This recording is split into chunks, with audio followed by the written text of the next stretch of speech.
पिछले कुछ सालों से जब से भारतीय जनता पार्टी शासित केंद्र सरकार ने आम आदमी पार्टी के नेताओं पर ईडी के द्वारा केस करवाने शुरू किए हैं, तब से अक्सर हम आप लोगों के सामने आते हैं और कहते हैं कि ये एक राजनीतिक साजिश है, कि ईडी का प्रयोग राजनीतिक कारणों से किया जा रहा है।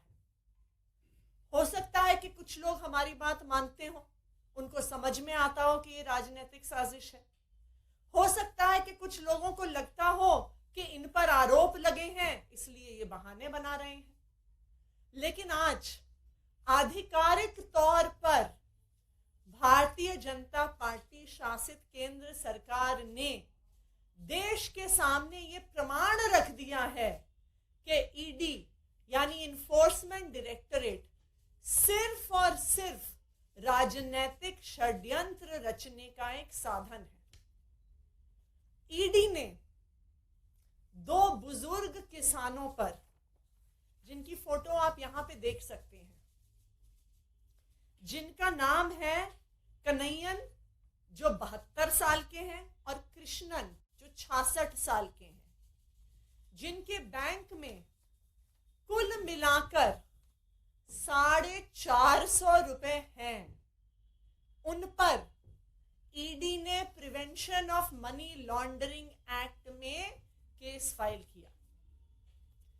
ईडी ने इन दो गरीब किसानों को समन भेजा और समन में क्या लिखा था, क्या अपराध किया था इन्होंने? समन में लिखा था कि आपका एक 2017 का केस है जिसके लिए हम आपको समन कर रहे हैं, और वो केस था कि इन्होंने अपने खेत के आसपास बिजली की तार लगाई और उस बिजली की तार की वजह से 2 भैंसों की मौत हो गई। इस कारण से इन 2 किसानों को ईडी ने समन किया है। आज ये औकात रह गई है केंद्र सरकार की एजेंसी इन्फोर्समेंट डायरेक्टरेट की, इनको समन करने का, इन पर केस करने का असली कारण क्या है?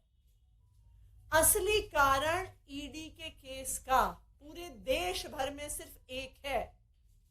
अगर भारतीय जनता पार्टी की आपसे दुश्मनी है, भारतीय जनता पार्टी के किसी नेता की आपसे दुश्मनी है, तो आप पर ईडी का केस किया जाएगा।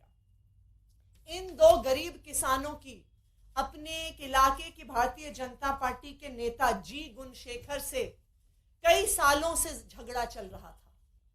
इन्होंने जब उस नेता पर केस किया, जी गुणशेखर जेल गया और उसका बदला लेने के लिए इन 450 रुपए की मात्र संपत्ति रखने वाले किसानों पर prevention of money laundering act का ईडी ने केस कर दिया और उनको तमिलनाडु से दिल्ली समन कर दिया।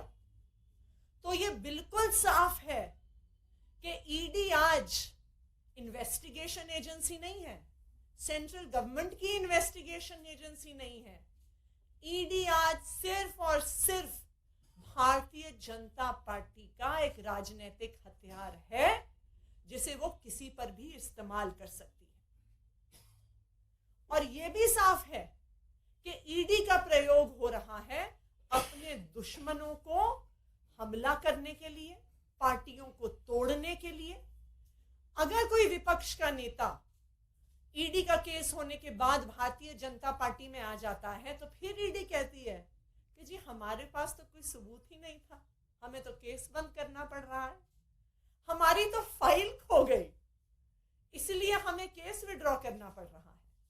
ये पूरे देश ने देखा कि छगन भुजबल, जिन पर महाराष्ट्र सदन स्कैम में 870 करोड़ के घोटाले का आरोप था, जिन पर ईडी का केस चल रहा था, जैसे ही छगन भुजबल भारतीय जनता पार्टी में शामिल हुए, अगली ही कोर्ट की हियरिंग में ईडी ने मुंबई हाईकोर्ट के सामने कहा कि जी हमारी तो केस की फाइल खो गई है, इसलिए हम केस बंद करना चाह रहे हैं।